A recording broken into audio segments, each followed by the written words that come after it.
Meaning of 40th. 40th. 40th. 40th. 40th. 40th is an ordinal number that represents the number 40 in a series or sequence. It is derived from the cardinal number 40 and is commonly used to indicate the position of something in a list or order.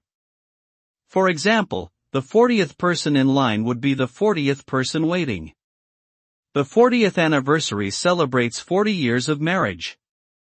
In summary, 40th denotes the position of 40 in a sequence, and is commonly used to describe anniversaries, birthdays, and other events that occur every 40th occurrence.